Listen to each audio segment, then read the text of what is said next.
அன்பு உறவுகளுக்கு அன்னை தமிழ் அகாடமியின் வணக்கங்களும் வாழ்த்துக்களும். நாம் இந்த வீடியோவில் பார்க்க போகிற படம் 10ஆம் வகுப்பு தமிழ் புதிய புத்தகத்திலிருந்து இயல் 7க்கான ஒரு வரி வினா விடைகளை தெளிவான விளக்கத்தோடு பார்க்க போகிறோம். அது மட்டும் இல்லாமல் இதே பாடப்பகுதியில், அதாவது 10ஆம் வகுப்பு தமிழ் இயல் 7இல் முந்தைய ஆண்டுகளில் கேட்கப்பட்ட ப்ரீவியஸ் இயர் கொஸ்டினையும் பார்க்க போகிறோம். ஸோ வீடியோவை ஸ்கிப் பண்ணாமல் முழுமையாக பாருங்கள். பொது தமிழ் பாடத்தில் 95 மதிப்பெண்களுக்கு மேலே எளிமையாக பெறலாம். வாங்க நேரடியாக பாடப்பகுதிக்கு செல்வோம். 10ஆம் வகுப்பு புதிய புத்தகம் இயல் 7 இதில் என்னென்ன தலைப்புகள் கீழே நம்மளுக்கு பாடப்பகுதி இருக்குது அப்படிங்கிறத பார்த்துருவோம். மாப்போசி அவர்கள் பற்றிய சிற்றக்கல் ஒளி எனும் பாடப்பகுதி, கூப்பா ராஜகோபாலன் எழுதிய ஏர் புதிதா எனும் பாடப்பகுதி, 2ஆம் ராஜராஜ சோழன் எழுதிய மெய்கீர்த்தி எனும் பாடப்பகுதி, இளங்கோவடிகள் இயற்றிய சிலப்பதிகாரம் எனும் பாடப்பகுதி, மங்கையராய் பிறப்பதற்கே எனும் பாடப்பகுதி, புறப்பொருள் இலக்கணம் என்ற இலக்கண பகுதி. இதிலிருந்து ஒரு வரி வினாவிடைகள் பார்க்க போகிறோம். இதே பாடப்பகுதியில் கேட்கப்பட்ட ப்ரீவியஸ் இயர் கொஸ்டினே பார்க்க போகிறோம். நம்ம 6 முதல் 10ஆம் வகுப்பு வரை ஒவ்வொரு இயலுக்குமே இதே மாதிரி தான் தொகுத்து வழங்குகிறோம். ஒரு வரி வினாவிடைகள் தொகுத்து வழங்குகிறோம். அதே மாதிரி அதே இயலில் கேட்கப்பட்ட ப்ரீவியஸ் இயர் கொஸ்டினையும் தொகுத்து வழங்குகிறோம். ஸோ நீங்கள் அன்னை தமிழ் சேனலை சப்ஸ்கிரைப் பண்ணிவிட்டு இதில் உள்ள வீடியோக்களெல்லாம் கண்டு அதிக மதிப்பெண் பெற எங்களுடைய வாழ்த்துக்கள். வாங்க நேரடியாக வினாவிடைக்கு செல்வோம். சிற்றக்கல் ஒளி, மாப்போ சிவஞானம். கேள்வி எண் 1 பாருங்க. காந்தியடிகள் சத்தியாகிரகம் என்ற அறப்போர் முறையை தென்னாப்பிரிக்காவில் தொடங்கி வைத்த ஆண்டு 1906. கேள்வி எண் 2.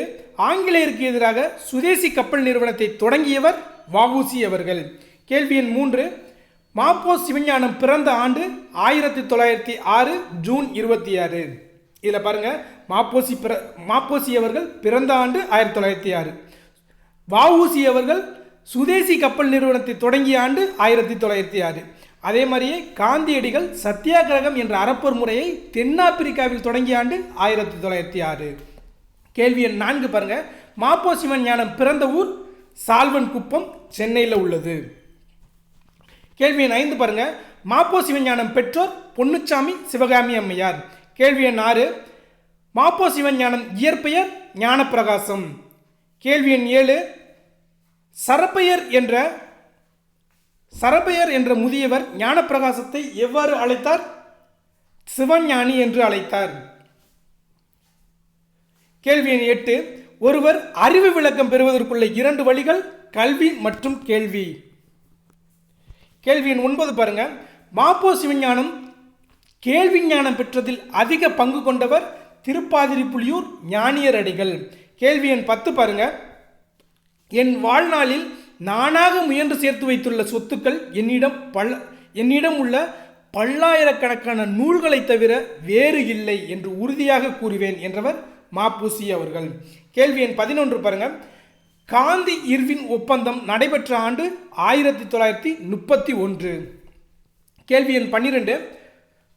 தமிழா துள்ளியலு என்னும் துண்டறிக்கை பிரசுரம் செய்ததால் கைது செய்யப்பட்டவர் மாப்போசி அவர்கள்.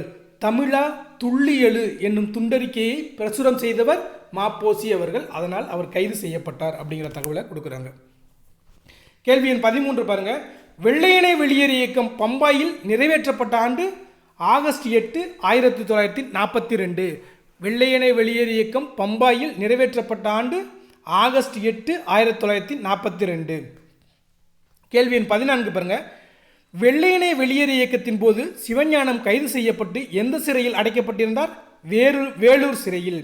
வேலூர் மத்திய சிறையில் அடைக்கப்பட்டிருந்த போது மாப்போசி கண்ட தென்னகத்தின் முன்னணி ஆளுமைகள் யாரு? காமராஜர் அவர்கள், தீரர் சத்தியமூர்த்தி அவர்கள், பிரகாசம் அவர்கள். இதில் காமராஜருடைய அரசியல் குரு யாருன்னு கேட்டிங்கன்னா இந்த தீரர் சத்தியமூர்த்தி தான். கேள்வி எண் 16 பாருங்க. வடக்கெல்லை போராட்டத்தில் தமிழ் மக்களை ஒருங்கிணைத்து தமிழ் உணர்வு கொள்ள செய்தவர் யாரு? தமிழாசான் மங்களக்கிழார். வடக்கல்லை போராட்டத்தில் தமிழ் மக்களை ஒருங்கிணைத்து தமிழ் உணர்வு கொள்ள செய்தவர் தமிழாசான் மங்களங்கிழார். கேள்வி எண் 17 பாருங்க. மங்களங்கிழாருடன் இணைந்து தமிழரசு கழகம் தமிழர் மாநாடு நடத்திய இடம் சென்னை திருத்தணி. மங்களக்கிழாருடன் இணைந்து தமிழரசு கழகம் தமிழர் மாநாடு நடத்திய இடம் சென்னை திருத்தணி.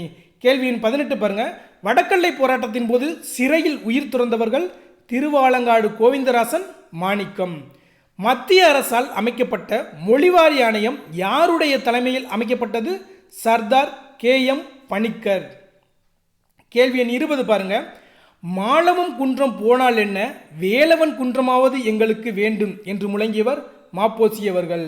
மாலவன் குன்றம் போனால் என்ன, வேலவன் குன்றமாவது எங்களுக்கு வேண்டும் என்று முழங்கியவர் மாப்போசி அவர்கள். கேள்வி எண் 21 பாருங்க. திருத்தணி வரை உள்ள தமிழ் நிலங்கள் யார் தலைமையிலான ஆணையத்தால் மீட்டெடுக்கப்பட்டது? படாஸ்கர் ஆணையம். ஆந்திர மாநிலம் பிரியும் போது அதன் தலைநகராக எந்த மாவட்டம் இருக்க வேண்டும் என அம்மாநில தலைவர்கள் விருப்பம் தெரிவித்தனர்? சென்னை. சென்னையை மீட்க யார் தலைமையில் தீர்மானம் முன்மொழியப்பட்டது? மாநகர தந்தை செங்கல்வராயன். சென்னையை மீட்க யார் தலைமையில் தீர்மானம் முன்மொழியப்பட்டது? மாநகர தந்தை செங்கல்வராயன். கேள்வி எண் 24 பாருங்க. தலையை கொடுத்தேனும் தலைநகரை காப்போம் என கூறியவர் மாப்போசி அவர்கள். தலையை கொடுத்தேனும் தலைநகரை காப்போம் என கூறியவர் மாப்போசி அவர்கள். கேள்வி எண் 25 பாருங்க.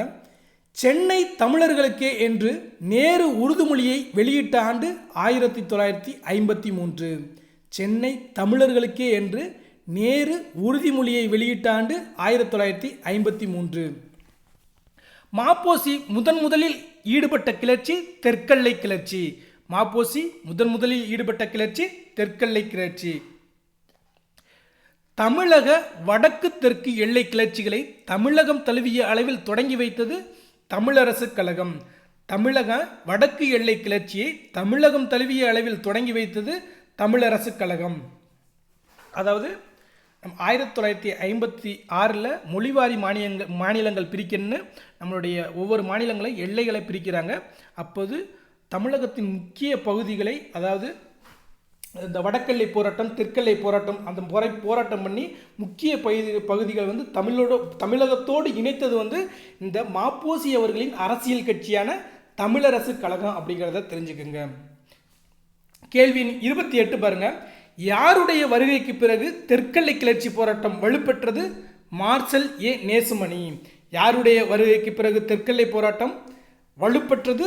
மார்ஷல் நேசமணி. கேள்வி 29 பாருங்க. வழக்கறிஞராகவும் நாகர்கோவில் நகர்மன்ற தலைவராகவும் சட்டமன்ற உறுப்பினராகவும் நாடாளுமன்ற உறுப்பினராகவும் பணியாற்றியவர் மார்ஷல் நேசமணி. கேள்வி 30 பாருங்க. குமரி மாவட்ட போராட்டத்தை முன்னெடுத்து சென்றவர் மார்ஷல் நேசமணி. குமரி மாவட்ட போராட்டத்தை முன்னெடுத்து சென்றவர் மார்ஷல் நேசமணி. கேள்வி 31 பாருங்க. கன்னியாகுமரி மாவட்டம் தமிழ்நாட்டோடு இணைந்த ஆண்டு நவம்பர் 1, 1956. கன்னியாகுமரி மாவட்டம் தமிழ்நாட்டோடு இணைந்த ஆண்டு நவம்பர் 1, 1956. அப்போ நம்ம வந்து அது வரைக்கும் இந்த கன்னியாகுமரி மாவட்டம் பார்த்திங்கன்னா திருவாதாங்கூர் சமஸ்தானத்தில் தான் இருந்துச்சு. அப்போ 1956 அப்புறம் தான், நவம்பர் 1 அப்புறம் தான் இது நம்மளுடைய தமிழ்நாட்டோடு இணைந்தது. அன்றைய நாள் தான் கன்னியாகுமரி தினம் அப்படின்னு செலிப்ரேட் பண்ணுவாங்க. கேள்வி 32 பாருங்கள். மார்ஷல் நேசமணி அவர்களின் நினைவை போற்றும் வகையில் தமிழக அரசு எங்கு அவருக்கு சிலையோடு மணிமண்டபம் அமைத்துள்ளது? நாகர்கோவிலில். கேள்வி 33 பாருங்கள். மாநிலங்களை மொழி வாரியாக பிரிக்க பசல் அலி ஆணையம் நடுவண் அரசுக்கு அளித்த பரிந்துரை வெளியிடப்பட்ட ஆண்டு 1955. இதில் நம்மளுக்கு பாலிடிக்ஸில் கூட கேட்பாங்க. அதாவது மொழி வாரியாக மாநிலங்கள் பிரிக்கலாம் அப்படிங்கிறத சொன்ன எந்த ஆணையம் சொன்னிச்சு அப்படின்னு பார்த்தீங்கன்னா பசல் அலி ஆணையம் தான் சொன்னிச்சு. இதுக்கு முன்னால் தார் கமிட்டி அப்படின்னு ஒரு கமிட்டி ஆரம்பிப்பாங்க. அதுக்கப்புறம் ஜேவிபி கமிட்டி அப்படின்னு மொழிவாரி மாநிலம் பிரிக்கிறதுக்காக ஒரு கமிட்டி ஆரம்பிப்பாங்க. இது ரெண்டுமே மொழிவாரி மாநிலங்கள் பிரிக்கக்கூடாது அப்படின்னு தான் அவங்க அறிக்கை தெரிவிப்பாங்க. ஆனால் இந்த பசல் அலி ஆணையம் தான் மொழிவாரி பிரிக்கலாம் அப்படிங்கிற ஒரு அறிக்கையை கொடுத்தது மத்திய அரசுக்கு அப்படிங்கிறத தெரிஞ்சுக்கோங்க. கேள்வி 34 பாருங்கள். தமிழகத்தின் வடக்கு எல்லை வேங்கடமலை எனவும் தெற்கு எல்லை குமரிமுனை எனவும் கூறும் நூல்கள் புறநானூறு, சிலப்பதிகாரம். தமிழகத்தின் வடக்கு எல்லை வேங்கடமலை எனவும் தெற்கு எல்லை குமரிமுனை எனவும் கூறும் நூல்கள் புறநானூறு, சிலப்பதிகாரம். இதில் பார்த்தீங்கன்னா இது கண்டிப்பாக உங்களுக்கு யூனிட் 8 இந்த கேள்விகள் கேட்பாங்க. அதாவது பற்றொளி ஆற்றுடன் பன்மலை எடுக்கத்து குமரி கோடும் கொடுங்கோல் கொள்ள என்ற வரிகள் எந்த நூலில் இடம்பெற்றிருக்கு அப்படின்னு கேட்பாங்க. இந்த சிலப்பதிகார நூலில். பற்றுளி ஆற்றுடன் பன்மலை அடுக்கத்து குமரிக்கோடும் கொடுங்கோல் கொள்ள என்ற வரிகள் இடம்பெற்ற நூல் சிலப்பதிகாரம். அதாவது நம்மளுடைய தமிழ்நாட்டின் எல்லைகளை பற்றி குறிப்பிடக்கூடிய இந்த வரிகள் இடம்பெற்ற நூல் சிலப்பதிகாரம். கேள்வி எண் 35 பாருங்க. தமிழினத்தை ஒன்றுபடுத்த ஓர் இலக்கியம் தமிழில் உண்டு என்றால் அது சிலப்பதிகாரத்தை தவிர வேறொன்றும் இல்லை என உறுதியாக கூறுவேன் என்றவர் மாப்போசி அவர்கள். தமிழினத்தை ஒன்றுபடுத்த ஓர் இலக்கியம் தமிழில் உண்டு என்றால் அது சிலப்பதிகாரத்தை தவிர வேறொன்றும் இல்லை என உறுதியாக கூறுவேன் என்றவர் மாப்போசி அவர்கள். கேள்வி எண் 36 பாருங்க. இளங்கோ தந்த சிலம்பு தமிழினத்தின் பொது சொத்து என்றவர் மாப்போசி அவர்கள்.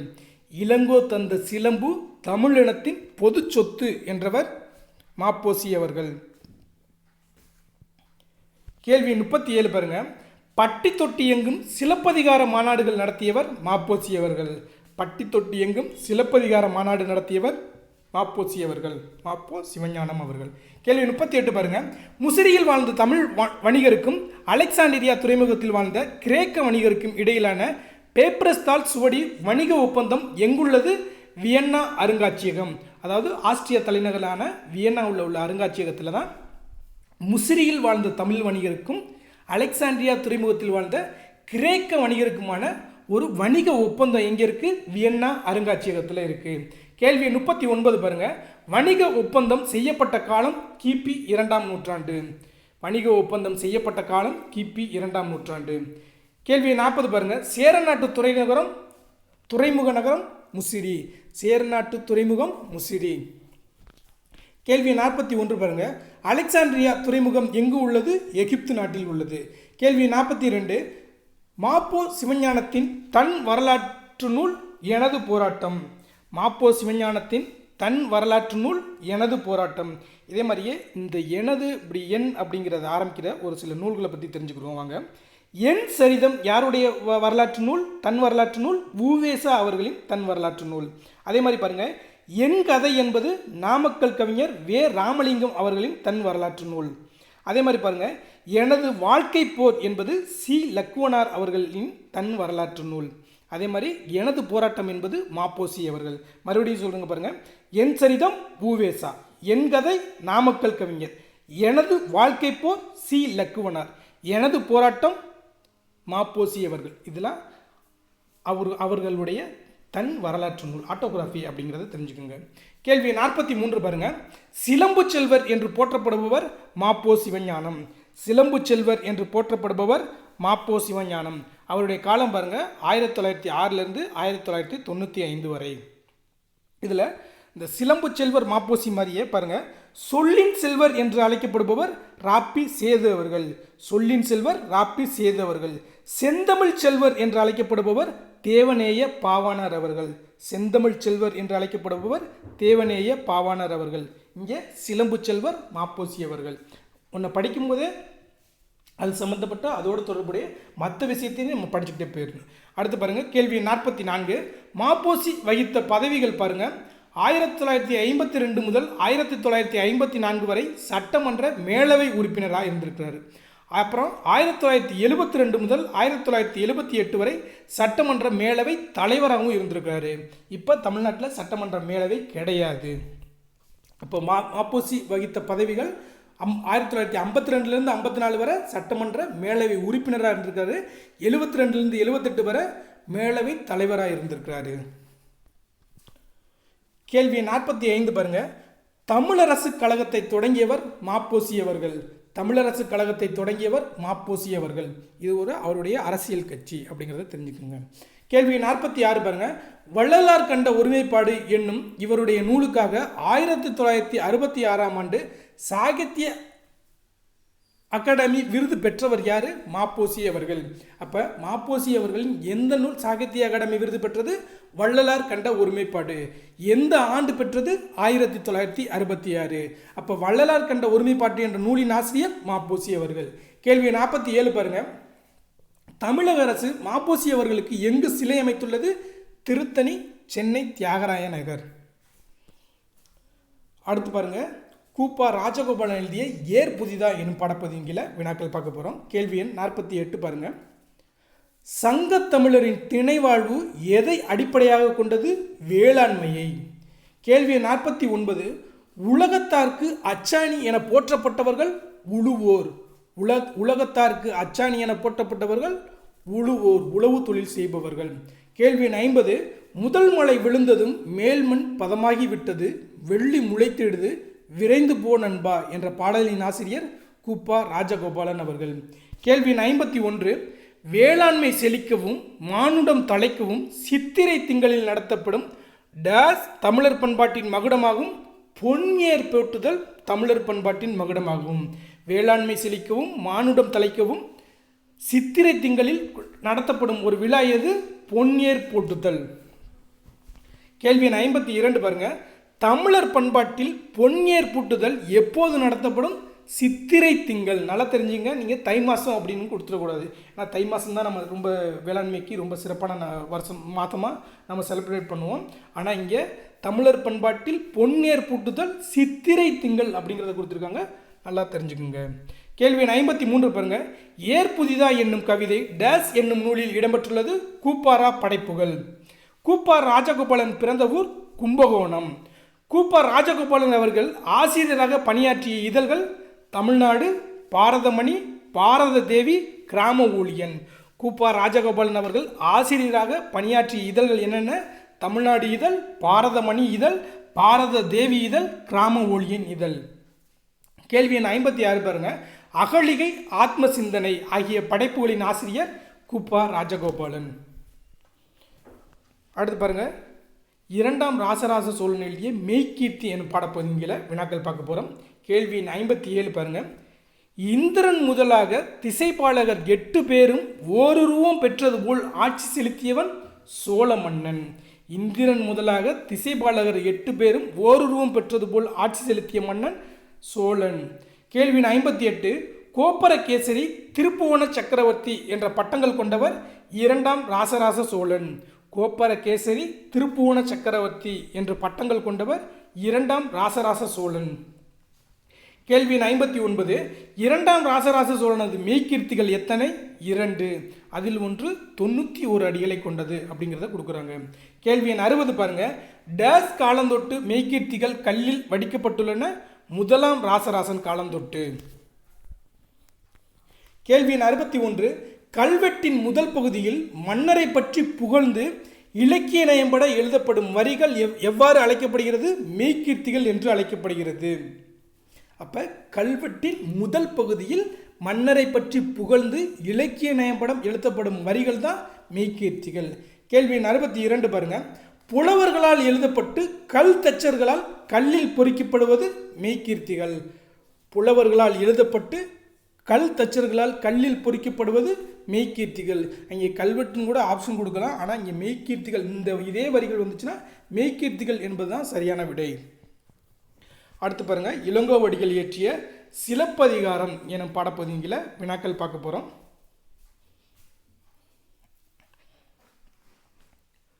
கேள்வி 63 பாருங்க.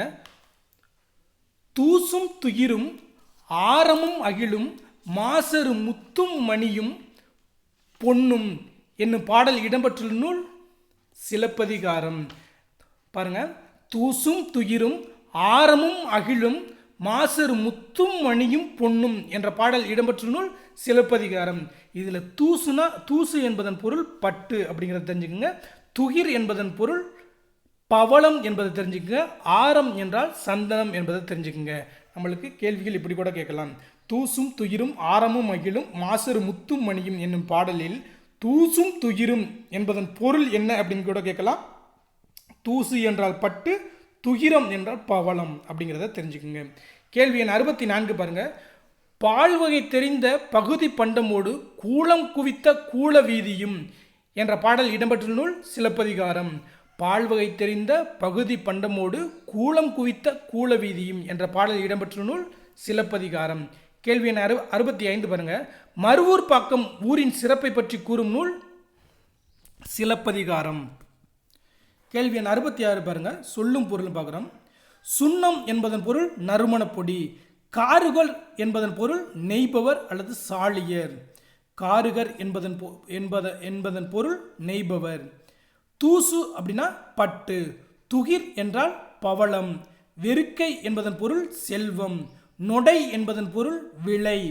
பாசவர் என்பது வெற்றிலை விற்போர். ஓசுனர் என்பவர் எண்ணெய் விற்போர். கண்ணுள் வினைஞர்னா ஓவியர். மண்ணீட்டாளர் என்பதன் பொருள் சிற்பி, கிளி என்பதன் பொருள் துணி. இதிலிருந்து தான் நம்மளுக்கு கேள்விகள் சொல்லும் பொருளில் கேள்விகள் கேட்பாங்க. நல்லா ஒரு முறை நின்று நிதானமாக படிச்சுக்குங்க. அப்போ இதில் முக்கியமானது பாருங்கள், தூசு என்றால் பட்டு, துகிர் என்றால் பவளம், நொடை என்றால் விளை, பாசவர் என்றால் வெற்றிலை விற்போர், ஓசுனர் என்றால் எண்ணெய் விற்போர், கண்ணுள் வினைஞர் ஓவியர், மண்ணீட்டாளர் சிற்பி, கிளி என்றால் துணி என்று பொருள். அடுத்து பாருங்கள், இலக்கண குறிப்பு பார்க்குறோம். பயில் தொழில் என்பதன் இலக்கண குறிப்பு வினைத்தொகை. கேள்வி எண் 68 பாருங்கள். ஐம்பெருங்காப்பிய முறை வைப்பு பற்றி கூறும் நூல் திருத்தணிக்கையுலா. ஐம்பெருங்காப்பிய முறை வைப்பு பற்றி கூறும் நூல் திருத்தணிக்கையுலா. அதை பாருங்கள். அடுத்து பாருங்கள், சிந்தாமணியாம் சிலப்பதிகாரம் படைத்தான்,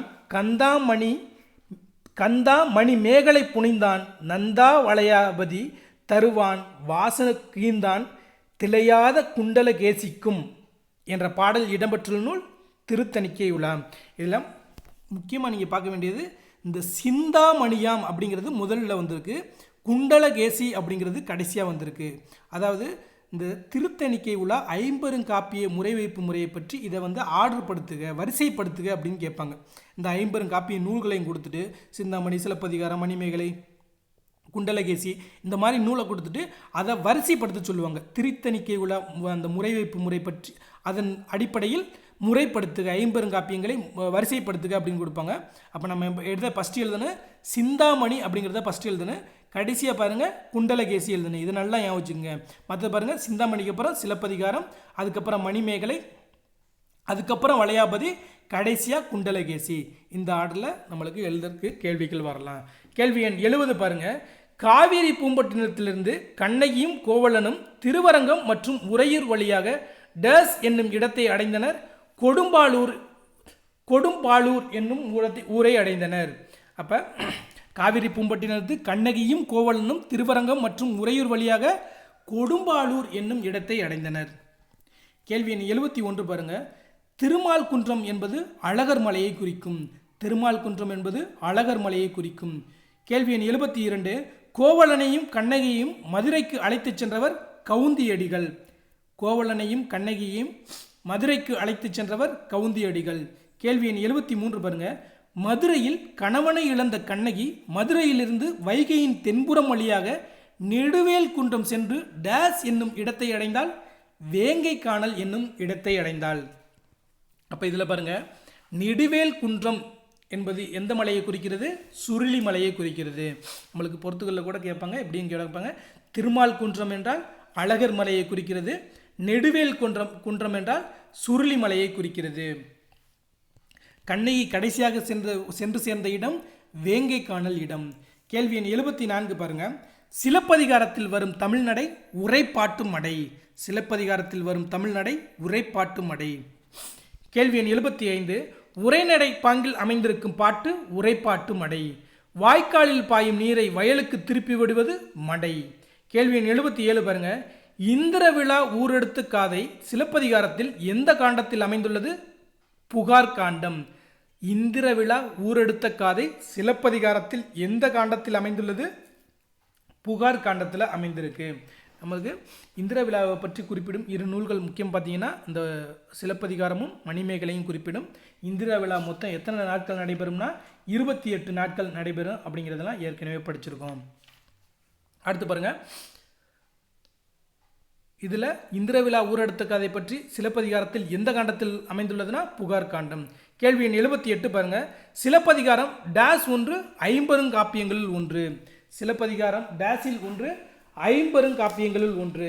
நம்மளுக்கு ஐம்பெருங்காப்பியங்கள் என்னென்னு தெரிஞ்சுக்கோங்க.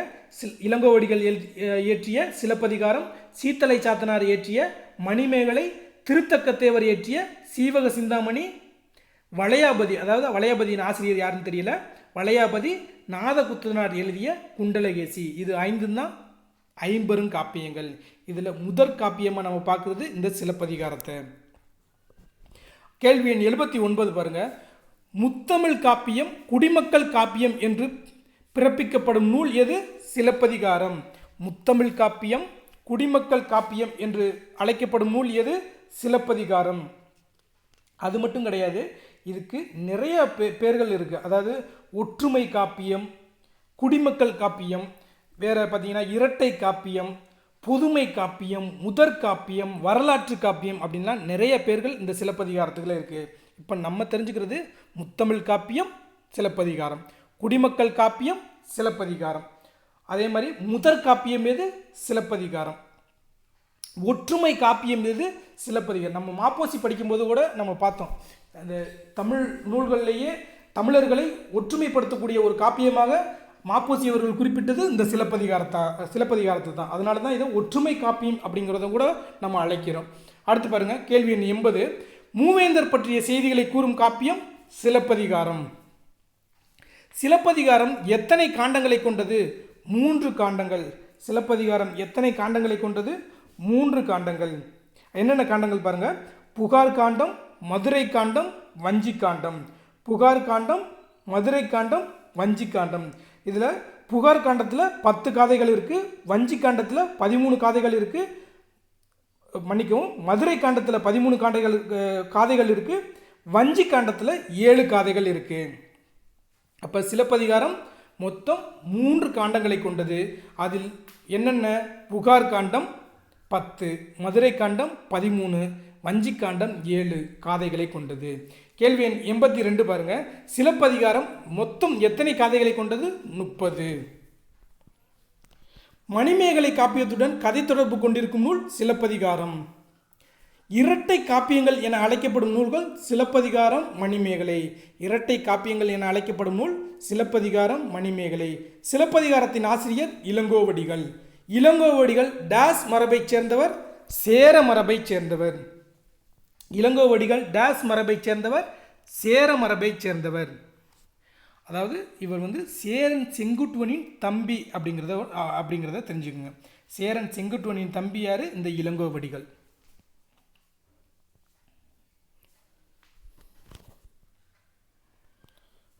கேள்வி எண் 87 பாருங்க, மணிமேகலையின் ஆசிரியர் சீத்தலை சாத்தனார்.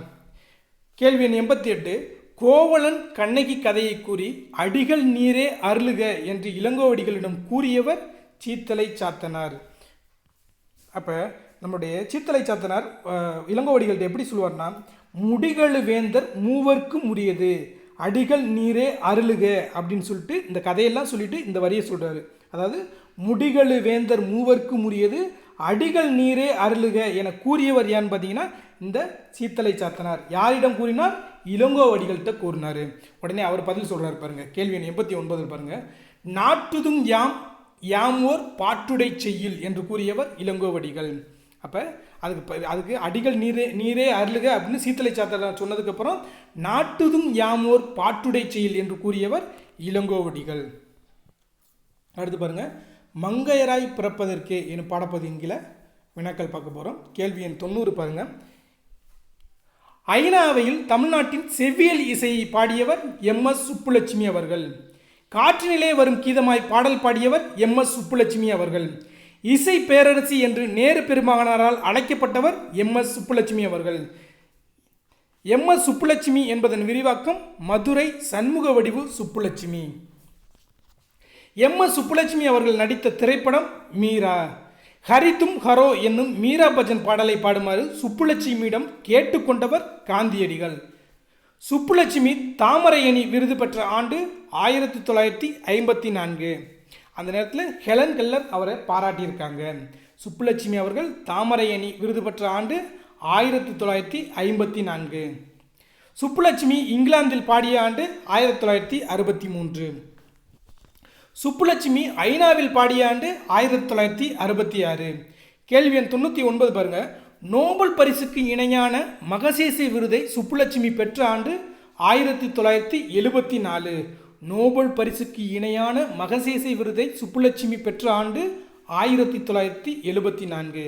கேள்வி 100 பாருங்க, சுப்புலட்சுமி அவர்களுக்கு இந்திய அரசு வழங்கிய உயரிய விருது இந்திய மாமணி விருது. அப்போ சுப்புலட்சுமி அவர்களுக்கு இந்திய அரசு வழங்கிய உயரிய விருது எது? இந்திய மாமணி விருது. அதாவது பாரத ரத்னா விருதை தான் இந்த மாதிரி இந்திய மாமணி விருது அப்படிங்கிறத சொல்கிறாங்க இங்கே. கேள்வி 101 பார்க்க, கேள்வி 101. தமிழ், தெலுங்கு, கன்னடம், சமஸ்கிருதம், மலையாளம், இந்தி, மராத்தி, குஜராத்தி, ஆங்கிலம் ஆகிய மொழிகளில் பாடியவர் சுப்புலட்சுமி அவர்கள். கேள்வி 102 பாருங்க. குறையொன்றுமில்லை மறைமூர்த்தி கண்ணா என்ற பாடலை பாடியவர் சுப்புலட்சுமி அவர்கள். கேள்வி 103. பொதுவெளியில் ஆடுவது தண்டனைக்குரிய குற்றம் என்னும் சட்டம் இயற்றப்பட்டிருந்த காலத்தில் நடன வாழ்வை தொடங்கியவர் பால சரஸ்வதி. பொதுவெளியில் ஆடுவது தண்டனைக்குரிய குற்றம் என்னும் சட்டம் இயற்றப்பட்டிருந்த காலத்தில் நடன வாழ்வை தொடங்கியவர் பால சரஸ்வதி அவர்கள். இதற்கு முன்பு நம்ம ஒரு பாடகரை பற்றி எம்.எஸ். சுப்புலட்சுமி என்ற ஒரு பாடகரை பற்றி படித்தோம். இப்போ இவங்க ஒரு பரதநாட்டியத்தில் மிகவும் புகழ்பெற்ற பெண்ணாளுமையான பால சரஸ்வதி அப்படிங்கிறத பற்றி படிக்கணும். அடுத்து பாருங்கள். கேள்வி 104. மோகனா என்னும் பால சரஸ்வதி பரதநாட்டியத்திற்காக எந்த வயதில் காஞ்சிபுரத்தில் மேடை ஏறினார்? 7 வயதில். மோகனா என்னும் பால சரஸ்வதி பரதநாட்டியத்திற்காக எந்த வயதில் காஞ்சிபுரத்தில் மேடை ஏறினார்? 7 வயதில். கேள்வி 105 பாருங்கள். வேருக்கு நீர் என்னும் புதினத்திற்காக சாகித்ய அகாடமி விருது பெற்ற முதல் பெண் எழுத்தாளர் ராஜம் கிருஷ்ணன் அவர்கள். வேருக்கு நீர் என்னும் புதினத்திற்காக சாகித்ய அகாடமி விருது பெற்ற முதல் பெண் எழுத்தாளர் ராஜம் கிருஷ்ணன் அவர்கள். இதில் எத்தனை கேள்விகள் இருக்கு பாருங்க. சாகித்ய அகாடமி விருது பெற்ற முதல் பெண் எழுத்தாளர் யாரு? ராஜம் கிருஷ்ணன் அவர்கள். அப்போ எந்த நூலுக்காக சாகித்ய அகாடமி விருது வாங்குறாங்க? வேருக்கு நீர் என்ற நூலுக்காக. கேள்வி 106 பாருங்க. பாஞ்சாலி சபதம் பாடிய பாரதி என்னும் பாரதியின் வரலாற்று புதினம் எழுதியவர் ராஜம் கிருஷ்ணன் அவர்கள். அடுத்து பாருங்க. இது இப்போ நம்ம பார்க்க போகிறது எல்லாமே ராஜம் கிருஷ்ணன் அவர்கள் முக்கியமாக எழுதின புதினங்களை பற்றி, அதனுடைய புதினத்தின் முக்கியத்துவத்தை பற்றி, அதனுடைய கருப்பொருள் எதை சொல்லுது அப்படிங்கிறத பற்றி நம்ம பார்க்க போகிறோம். கேள்வி 106 பாருங்க. உப்பள தொழிலாளர்களின் ஓப்பு வாழ்க்கையை பற்றிய புதினம் கரிப்பு மணிகள். இப்போ நம்ம பார்ப்போம். கரிப்பு மணிகள், குறிஞ்சித்தேன், அலைவாய்க்கரையிலே, சேற்றில் மனிதர்கள், வேருக்கு நீர், இது எல்லாமே ராஜம் கிருஷ்ணன் அவர்கள் எழுதின புதினங்கள் தான். கேள்வி 106 பாருங்க. உப்பள தொழிலாளர்களின் ஓர்ப்பு வாழ்க்கையை பற்றிய புதினம் கரிப்பு மணிகள். நீலகிரி படுகர் இன மக்களின் வாழ்வியல் மாற்றங்களை பற்றிய புதினம் குறிஞ்சித்தேன். நீலகிரி படுகர் இன மக்களின் வாழ்வியல் மாற்றங்களை பற்றிய புதினம் குறிஞ்சித்தேன். கடலோர மீனவர் வாழ்வின் சிக்கல்களை பேசும் புதினம் அலைவாய்க்கரையிலே. கடலோர மீனவர் வாழ்வின் சிக்கல்களை பேசும் புதினம் அலைவாய்க்கரையிலே. கேள்வி 109 பாருங்க. வேளாண் தொழிலாளர்களின் உழைப்பு சுரண்டப்படுவதை சுட்டிக்காட்டிய புதினங்கள் சேற்றில் மனிதர்கள், வேருக்கு நீர். வேளாண் தொழிலாளர்களின் உழைப்பு சுரண்டப்படுவதை சுட்டிக்காட்டிய புதினங்கள் எது? சேற்றில் மனிதர்கள், வேருக்கு நீர். இதில் வேருக்கு நீர் என்ற புதினம் தான் சாகித்ய அகாடமி விருது பெற்ற நூல். அடுத்து பாருங்க. கேள்வி 110. தீப்பெட்டி தொழில் முடங்கி குழந்தைகளை பற்றிய புதினம் கூட்டுப்புழுக்கள். தீப்பெட்டி தொழில் முடங்கிய குழந்தைகளை பற்றிய புதினம் கூட்டுப்புழுக்கள். பெண் குழந்தை கொலைக்கான, அதாவது பெண் சிசு கொலை நடக்குது இல்லையா, அதற்கான காரணங்களை ஆராய்ந்து எழுதிய புதினம் மண்ணகத்து பூத்துளிகள்.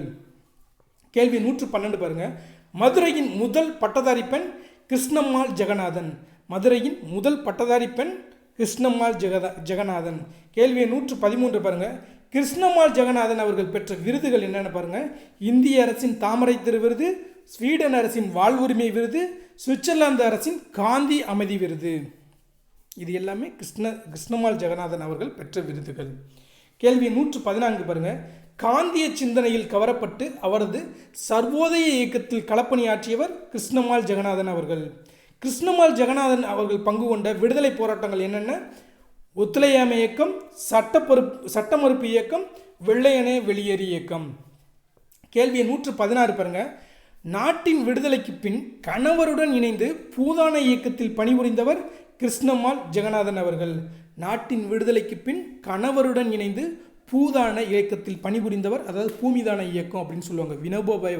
வினோபா பாவே அவர்களால் வழிநடத்தப்பட்ட பூமிதான இயக்கத்தில் இந்த கிருஷ்ணம்மாள் ஜெகநாதனும் பணிபுரிந்திருக்காங்க அவங்களுடைய கணவனோடு இணைந்து. கேள்வி 117 பாருங்க. உழுபவர்க்கே நில உரிமை இயக்கம், land for the tiller freedom, lofty என்ற இயக்கத்தை அமைப்பை தொடங்கியவர் யாரு? கிருஷ்ணம்மாள் ஜெகநாதன் அவர்கள். உழுபவர்க்கே நில உரிமை இயக்கம் அப்படின்னு கூட கொடுப்பாங்க.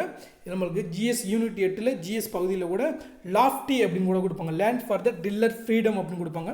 இந்த அமைப்பை தொடங்கியவர் கிருஷ்ணம்மாள் ஜெகநாதன் அவர்கள். கேள்வி 118 பாருங்க.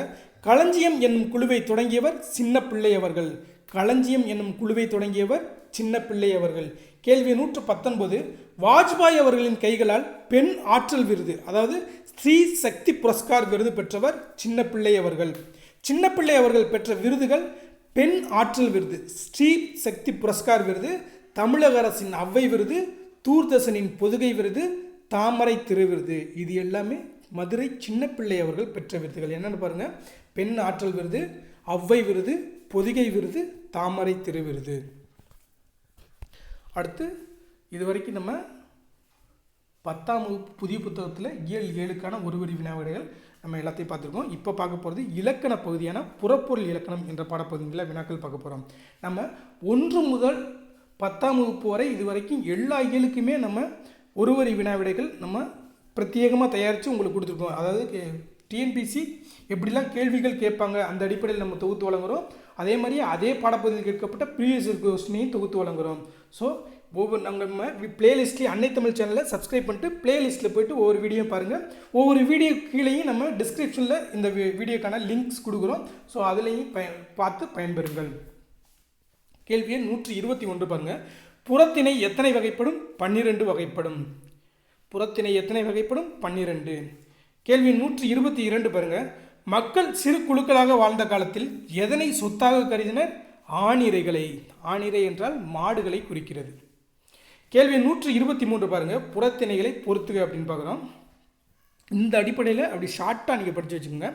ஆணிரை கவர்தல் வெச்சி திணை, ஆணிரை மீட்டல் கரந்தை திணை. இந்த 2 செட்டு அப்படியே தெரிஞ்சுக்கணும். ஆணிரை கவர்தல் வெச்சி, ஆணிரை மீட்டல் கரந்தை. அடுத்து பாருங்கள்: பகைவர் நாட்டை கைப்பற்றல் வஞ்சி திணை, பகைவர் நாட்டை கைப்பற்றல் வஞ்சி திணை, எதிர்த்து போரிடல் காஞ்சி திணை. பகைவர் நாட்டை கைப்பற்றல் வஞ்சி, எதிர்த்து போரிடல் காஞ்சி திணை. அடுத்து பாருங்க: கோட்டையை கைப்பற்றல் உளினை திணை, கோட்டையை கைப்பற்றுதல் உளினை திணை, கோட்டையை பாதுகாத்தல் நொச்சி திணை. அடுத்து பாருங்க: போரில் வலிமையை நிலைநாட்டல் தும்பை திணை, போரில் வலிமையை நிலைநாட்டல் தும்பை திணை, போரில் வெற்றி பெறுதல் வாகை திணை. அப்போ போர் புரியறதுக்கு போரில் நம்மளுடைய வலிமையை நிலைநாட்டும் போது தும்பை பூவை நம்ம தும்பை பூவை வச்சுக்கிட்டு போய் போர் புரிவாங்க அப்படிங்கிறத நம்ம கொடுக்குறாங்க. அதே மாதிரி நம்ம வெற்றி பெற்றது நினைவாக, நம்ம போரில் வெற்றி பெற்றது நினைவாக வாகை மலரை நம்ம சூட்டிக்கிட்டு அந்த வெற்றியை கொண்டாடுவாங்க அப்படிங்கிறத பார்க்குறோம். கேள்வி 124 பாருங்கள்: பாடுவதற்கு தகுதியுடைய ஒரு ஆளுமையாளரின் கல்வி, வீரம், செல்வம், புகழ், கருணை முதலியவற்றை போற்றி பாடுவது பாடான் திணை. கேள்வி 125: வெற்றி முதல் பாடான் வரை உள்ள புறத்திணைகளில் பொதுவானவற்றையும் அவற்றில் கூறப்படாதவற்றையும் கூறுவது பொதுவியல் திணை. இங்கே இதிலே இருக்குது. பொதுவானவற்றை அப்படின்னு கொடுக்கும்போது அது பொதுவியல் திணை அப்படிங்கிறத நம்ம குறிப்பிடலாம். அடுத்து பாருங்கள்: கைக்கிளை என்பது ஒருதலை காமம், கைக்கிளை என்பது ஒருதலை காமம், பொருந்தா காமத்தை எவ்வாறு குறிப்பது? பெருந்திணை. அடுத்து பலவுள் திரிக, அதாவது புத்தக பின்பக்க வினாக்கள் பார்க்க போகிறோம். கேள்வி 128 பாருங்கள்: சரியான அகரவரிசையை தேர்ந்தெடுக்க. இதில் சரியான விடை பார்த்தீங்கன்னா உழவு, ஏர், மண், மாடு என்பதுதான் சரியான விடை. அடுத்து கேள்வி 129 பாருங்கள்: மாலவன் குன்றம் போனால் என்ன, வேலவன் குன்றமாவது எங்களுக்கு வேண்டும் என்று முழங்கியவர் யாருன்னு கேட்டால் அது மாப்போசியவர்கள். இங்கே கேள்வி என்ன கேட்குறாங்க பாருங்கள்: மாலவன் குன்றமும் வேலவன் குன்றமும் குறிப்பிடுவது எதனை, முறையே என்னன்னு கேட்குறாங்க. இங்கே மாலவன் குன்றம் என்றால் திருப்பதியை குறிக்கும், வேலவன் குன்றம் என்றால் திருத்தணியை குறிக்கும். வேலவன் என்றால் நம் முருகனை குறிப்போம், அப்போ திருத்தணியில் உள்ள முருகனை குறிக்கும் அப்படிங்கிறத ஞாபகம் வச்சுக்கோங்க. அப்போ மாலவன் குன்றம் என்பது திருப்பதியை குறிக்கும். அதான் மாலவன் குன்றம் திருப்பதி ஆந்திராவுக்கு போயிடுச்சு, அப்போ நம்மளுக்கு திருத்தணியாவது இருக்கட்டும் அப்படிங்கிறது தான் இங்கே மென்ஷன் பண்ணுறாங்க. அப்போ மாலவன் குன்றம் என்பது திருப்பதியையும், வேலவன் குன்றம் என்பது திருத்தணியையும் குறிக்கிறது. கேள்வி 130 பாருங்கள்: தன் நாட்டு மக்களுக்கு தந்தையும் தாயும் மகனுமாக இருந்த அரசன் என்னும் மெய்கீர்த்தி தொடர் உணர்த்தும் பொருள் எது? இங்கே பாருங்கள்: மேம்பட்ட நிர்வாகத்திறன் பெற்றவர், மிகுந்த செல்வம் உடையவர், பண்பட்ட மனிதநேயம் கொண்டவர், நெறியோடு நின்று காவல் காப்பவர் அப்படின்னு கொடுத்துருக்காங்க. இதில் சரியான விடை நெறியோடு நின்று காவல் காப்பவர் என்பதுதான் சரியான விடை. தன் நாட்டு மக்களுக்கு தந்தையும் தாயும் மகனுமாக இருந்த அரசன் என்னும் மெய்கீர்த்தி தொடர் உணர்த்தும் பொருள் என்ன? நெறியோடு நின்று காவல் காப்பவர் என்பதுதான் சரியான விடை. கேள்வி 131 பாருங்கள்: இரு நாட்டு அரசர்களும் தும்பை பூவை சூடி போரிடுவதன் காரணம் வலிமையை நிலைநாட்டல். சரியான விடை எது? வலிமையை நிலைநாட்டல். அப்போ இரு நாட்டு அரசர்களும் தும்பை பூவை சூடி போரிடுவதன் காரணம் வலிமையை நிலைநாட்டல் என்பதுதான் சரியான விடை. அடுத்து பாருங்கள், கேள்வி 132. தமிழினத்தை ஒன்றுபடுத்தும் இலக்கியமாக மாப்போசி கருதுவது சிலப்பதிகாரம். தமிழினத்தை ஒன்றுபடுத்தும் இலக்கியமாக மாப்போசி கருதுவது சிலப்பதிகாரம்.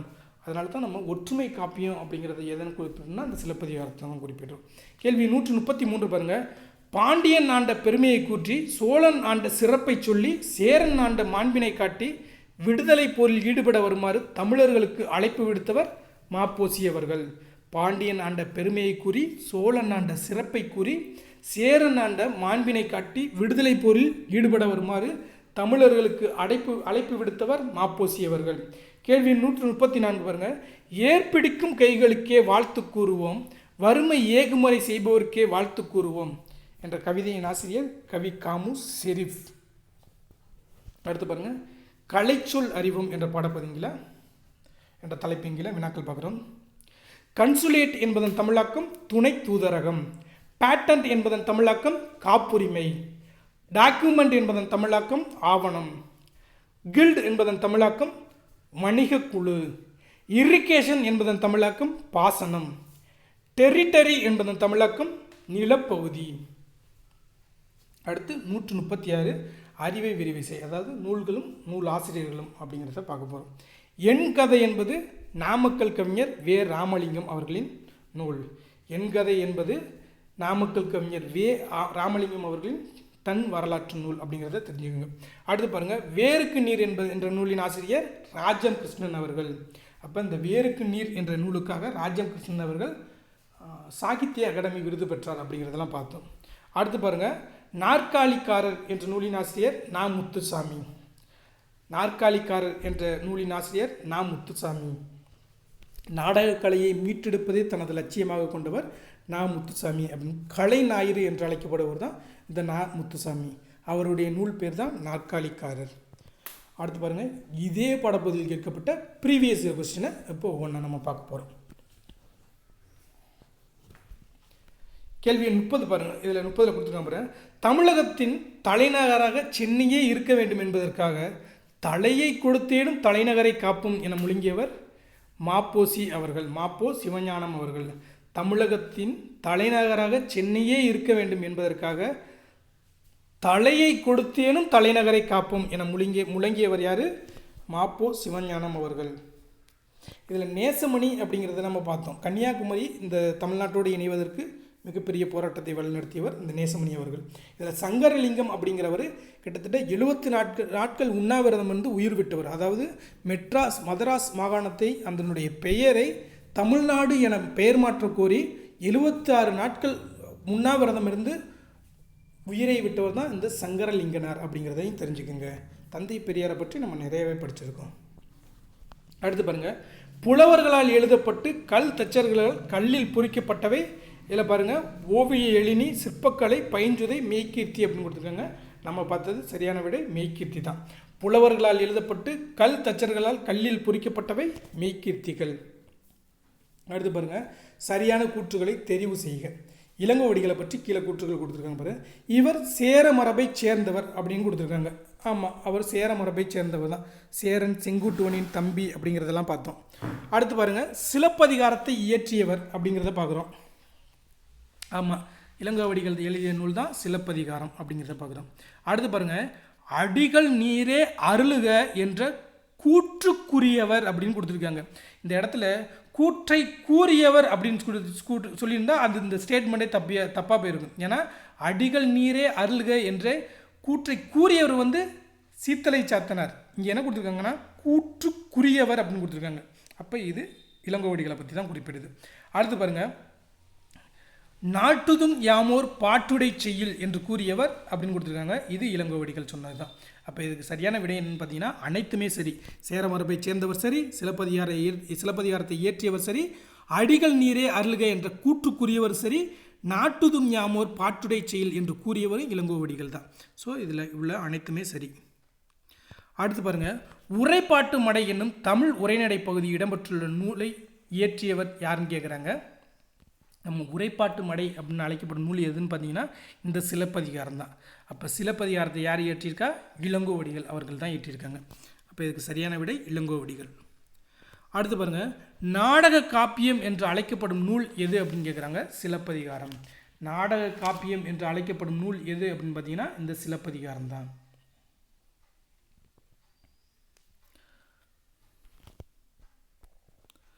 அடுத்து பாருங்கள், இரட்டை காப்பியங்கள் என்பது எது எதுன்னு கேட்குறாங்க. சிலப்பதிகாரமும் மணிமேகலையும் தான் இரட்டை காப்பியங்கள் என்று அழைக்கப்படுகிறது. சிலப்பதிகாரமும் மணிமேகலையும் இரட்டை காப்பியங்கள். அடுத்து பாருங்கள், முடிகளு வேந்தர் மூவர்க்கும் உரியது என அழைக்கப்படும் காப்பியம் எது அப்படின்னு கேட்குறாங்க. சிலப்பதிகாரம். பாருங்க, முடிகளு வேந்தர் மூவர்க்கும் உரியது அடிகள் நீரே அருளுக அப்படின்னு இந்த சிலப்பதிகாரத்தில் தான் சீத்தலை சாத்தனார் சொல்லியிருப்பார். அப்போ இங்கே முடிகளு வேந்தர் மூவர்க்கும் உரியது அப்படின்னு என்று அழைக்கப்படும் காப்பியம் எதுனா இந்த சிலப்பதிகாரம். அதாவது இந்த சிலப்பதிகாரம் சேர சோழ பாண்டியன் என்ற மூவேந்தர்களை பற்றி குறிப்பிடுகிறது. புகார், மதுரை, வஞ்சி என்ற 3 நகரங்களின் சிறப்புகளை பற்றி குறிப்பிடுகிறது அப்படிலாம் நம்ம பார்க்குறோம். அப்போ இதில் முடிகளு வேந்தர் மூவர்க்கும் உரியது அப்படின்னு பார்த்தீங்கன்னா சிலப்பதிகாரம். இது 2000, அதாவது இந்த கேள்வி 2024 குரூப் 4 கேட்ட கேள்வி. நெஞ்சை எள்ளும் சிலப்பதிகாரம் என்று பாடியவர் பாரதியார் அவர்கள். நெஞ்சை எள்ளும் சிலப்பதிகாரம் என்று பாடியவர் பாரதியார் அவர்கள். அப்போ பாரதியார் பாடியிருப்பார், நெஞ்சை எள்ளும் சிலப்பதிகாரம் என்றோர் மணி யாரம் படைத்த தமிழ்நாடு அப்படின்னா அந்த சிலப்பதிகாரத்தை பற்றி பாரதியார் அவர்கள் பாடியிருப்பாங்க. இதே மாதிரி பார்த்தீங்கன்னா தேனிலே ஊறிய செந்தமிழின் சுவைதேறும் சிலப்பதிகாரம் என்று சிலப்பதிகாரத்தை புகழ்ந்தவர் கவிமணி அவர்கள். தேன் வந்துச்சுன்னா கவிமணி, இங்கே நெஞ்சை அள்ளும் சிலப்பதிகாரம் அப்படின்னு வந்துச்சுன்னா பாரதியார் அப்படிங்கிறத தெரிஞ்சுக்கோங்க. ரெண்டுமே கேள்விகளாக நிறைய முறை வந்திருக்கு. அடுத்து பாருங்கள், அரசியல் பிழைத்தோர்க்கு அறம் கூற்றாகும் என்ற உண்மைக்கு சொந்தமான நூல் எது? சிலப்பதிகாரம். அப்போ சிலப்பதிகாரம் 3 உண்மைகளை உணர்த்துது. என்னன்னு பாருங்கள், அரசியல் பிழைத்தோர்க்கு அறம் கூற்றாகும், உரைசால் பத்தினியை உயர்ந்தோர் ஏத்துவர், ஊழ்வினை உறுத்து வந்து ஊட்டும் அப்படிங்கிற 3 உண்மைகளை உணர்த்தும் நூல் எது அப்படின்னு பார்த்தீங்கன்னா இந்த சிலப்பதிகாரம் தான். அதில் முதல் உண்மையை தான் இங்கே கொடுத்துருக்காங்க. அரசியல் பிழைத்தோர்க்கு அறம் கூற்றாகும் அப்படிங்கிற என்ற உண்மைக்கு சொந்தமான நூல் எது பார்த்தீங்கன்னா இந்த சிலப்பதிகாரம். அடுத்து பாருங்கள், சிலப்பதிகாரமும் மணிமேகலையும் இரட்டை காப்பியங்கள் என அழைக்கப்படுகின்றன. ஆமாம், இப்போ தான் பார்த்தோம். அடுத்து பாருங்கள், சிலப்பதிகாரம் மணிமேகலை ஆகிய இரண்டுமே 30 காதைகளை கொண்டுள்ளன அப்படின்னு கொடுத்துருக்காங்க. இது இரண்டுமே சரிதான். அதாவது சிலப்பதிகாரமும் மணிமேகலையும் 30 காதைகளை கொண்டுள்ளன. இதில் சிலப்பதிகாரம் மட்டும்தான் 3 காண்டங்களாக பிரிஞ்சிருக்கு. 3 காண்டங்களாக நம்ம பார்த்தோம். புகார் காண்டம், மதுரை காண்டம், வஞ்சி காண்டம் அப்படிங்கிறத பார்த்தோம். ஆனால் காதைகள் ரெண்டுலேயுமே 30 தான் இருக்குது. இதில் மணிமேகலையில் காண்டம் என்ற பகுதி கிடையாது அப்படிங்கிறதையும் தெரிஞ்சுக்கோங்க. அடுத்த முறை கொடுத்துருவாங்க, சிலப்பதிகாரமும் மணிமேகலையும் 3 காண்டங்களையும் 30 காதைகளையும் கொண்டது அப்படின்னு கொடுத்துருப்பாங்க. ஏன்னா இதில் சிலப்பதிகாரம் மட்டும்தான் 3 காண்டங்கள் இருக்குது, மணிமேகலையில் காண்டம் என்ற பகுதி கிடையாது அப்படிங்கிறத தெரிஞ்சுக்கோங்க. அடுத்து பாருங்கள், சிலப்பதிகாரத்தில் இல்லாத காண்டம் அப்படின்னு கொடுத்துருக்காங்க. புகார் காண்டம், மதுரை காண்டம், வஞ்சி காண்டம், ஆரண்ய காண்டம் அப்படிலாம் கொடுத்துருக்காங்க. அப்போ நம்மளுக்கு இல்லாத காண்டம் எது? ஆரண்ய காண்டம். நம்ம கம்பராமாயணத்தில் தான் இந்த ஆரண்ய காண்டம், மொத்தம் 6 காண்டத்தில் ஆரண்ய காண்டம் அப்படிங்கிறத 2வது காண்டமாக பார்த்தோம். அப்போ இதில் சிலப்பதிகாரத்தில் இல்லாத காண்டம் எது? ஆரண்ய காண்டம் என்பது தான் சரியான விடை. இதில் புகார் காண்டம் எத்தனை காதைகளை கொண்டுள்ளது? 10 காதைகளை கொண்டுள்ளது. மதுரை காண்டம் 13 காதைகளை கொண்டுள்ளது. வஞ்சி காண்டம் 7 காதைகளை கொண்டுள்ளது. மொத்தம் 30 காதைகளை சிலப்பதிகாரம் இருக்குது அப்படிங்கிறதையும் தெரிஞ்சுக்குங்க. அடுத்து பாருங்கள், இதில் ஒவ்வொரு காப்பியத்திற்கும் ஆசிரியரை கொடுத்துருக்காங்க. பொறுத்துக்க பார்க்குறோம். மணிமேகலை இயற்றியவர் சீத்தலை சாத்தனார். சிலப்பதிகாரத்தை இயற்றியவர் இளங்கோவடிகள். பெரிய புராணத்தின் ஆசிரியர் சேக்கிலார். திருவிளையாடற் புராணத்தின் ஆசிரியர் பரஞ்சோதி முனிவர். அப்போ இதில் 2413 என்பதுதான் சரியான விடை. அதாவது நம்மளுக்கு மணிமேகலை அப்படின்னு வந்தாவே சீத்தலை சாத்தனார் வரணும், சிலப்பதிகாரம் வந்தாலே இளங்கோவடிகள் வரணும், பெரிய புராணம்னா சேக்கிலார் வரணும், திருவிளையாடற் புராணம்னா பரஞ்சோதி முனிவர் அப்படிங்கிறத நம்ம டப்புன்னு நம்மளுக்கு அந்த சென்டென்ஸ் சேர்த்தே சொல்ல பழகிக்கணும். அப்போ தான் நம்ம எளிமையாக விடையடிக்க நம்மளுக்கு சரியாக இருக்கும். அடுத்து பாருங்கள், உப்பள தொழிலாளர் ஓர்ப்பு வாழ்க்கையை குறிக்கும் புதினம் எது? கரிப்பு மணிகள். உப்பள தொழிலாளர்களின் உவர்ப்பு வாழ்க்கையை குறிக்கும் புதினம் எது? கரிப்பு மணிகள். அதாவது ராஜம் கிருஷ்ணன் அவர்களின் புதினத்தை என்னென்ன புதினம் அப்படின்னு பார்த்தோம். அதில் உப்பள தொழிலாளர்களின் உவர்ப்பு வாழ்க்கையை குறிக்கும் புதினமாக இந்த கரிப்பு மணிகளை பார்த்தோம். இதில் சரியான விடை கரிப்பு மணிகள் தான். அடுத்து பாருங்கள், மோகனா என்னும் பால சரஸ்வதி பரதநாட்டியத்திற்காக எந்த வயதில் காஞ்சிபுரத்தில் மேடை ஏறினார்? 7 வயதில். அப்போ மோகனா என்னும் பால சரஸ்வதி பரதநாட்டியத்திற்காக 7 வயதில் காஞ்சிபுரத்தில் மேடை ஏறினார். அப்போ அடுத்த முறை கேட்கும்போது எந்த ஊர்னு கூட கேட்பாங்க, அது காஞ்சிபுரம் அப்படிங்கிறத தெரிஞ்சு வச்சுக்கோங்க. அடுத்து பாருங்கள், இதில் பொறுத்துக்க பார்க்குறோம். இதில் பாருங்கள், ஆணிரை மீட்டல் கரந்தை, பிற நாட்டை கைப்பற்றுதல் வஞ்சி, மதில் காத்தல் நொச்சி, போரிடல் தும்பை அப்படிங்கிறத இதுக்கு எல்லாமே அதுக்கு சரியாக தான் பொருந்திருக்கு. ஆணிரை மீட்டல் என்பது கரந்தை, பிற நாட்டை கைப்பற்றுதல் என்பது வஞ்சி, மதில் காத்தல் அப்படிங்கிறது நொச்சி, போரிடல் என்பது தும்பை அப்படிங்கிறது சரியாகவே இங்கே பொருந்திருக்கு. அடுத்து பாருங்கள், எதிரூன்றல் காஞ்சி எயில் காத்தல் நொச்சி, இதில் நொச்சி என்பது அப்படின்னு கொடுத்துருக்காங்க. இதில் பாருங்கள், அவங்க அதுலேயே ஆன்சர் இருக்குது, கேள்வியிலேயே பதில் இருக்குது பாருங்கள். எயில் காத்தல் நொச்சி. அப்போ இங்கே பாருங்கள், நொச்சி என்பது என்னன்னு கேட்குறாங்க.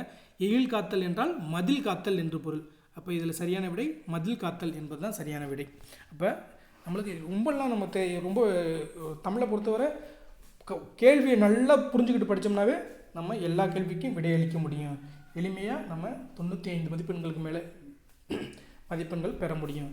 ஸோ நம்ம இதுவரைக்கும் 10ஆம் வகுப்பு இயல் 7க்கான ஒருவரி வினா விடைகளை தெளிவான விளக்கத்தோடு பார்த்தாச்சு. அதே மாதிரியே இதே பாடப்பகுதியில் கேட்கப்பட்ட ப்ரீவியஸ் இயர் கொஸ்டினையும் பார்த்தாச்சு. நம்ம 6ஆம் வகுப்பு முதல் 10ஆம் வகுப்பு வரை ஒவ்வொரு இயலுக்குமே நம்ம இதே மாதிரி ஒவ்வொரு பாடப்பகுதியிலையும் வினாக்கள் தொகுத்து வழங்குகிறோம். அதே பாடப்பகுதியில் முந்தைய ஆண்டுகள் கேட்கப்பட்ட வினாக்களையும் ப்ரீவியஸ் இயர் கொஸ்டினையும் தொகுத்து வழங்குகிறோம். ஸோ அந்த மாதிரி வீடியோக்களை நீங்கள் தொடர்ச்சியாக காண அன்னை தமிழ் சேனலை சப்ஸ்கிரைப் பண்ணுங்கள். அதுக்கான வீடியோக்கள் லிங்கு 6 முதல் 10ஆம் வகுப்பு வரையிலான வீடியோக்கள் லிங்கு ஒரு வீடியோ கீழே டிஸ்கிரிப்ஷனில் இருக்குது, அதையும் பார்த்து பயன்பெறுங்கள். நம்மளுடைய அன்னை தமிழ் சேனலில் பிளேலிஸ்ட்லேயும் இருக்குது, அதையும் பார்த்து பயன்பெறுங்கள். இது போன்ற அடுத்த வீடியோ காணும் வரை நன்றி, வணக்கம். அடுத்த வீடியோவில் சந்திப்போம்.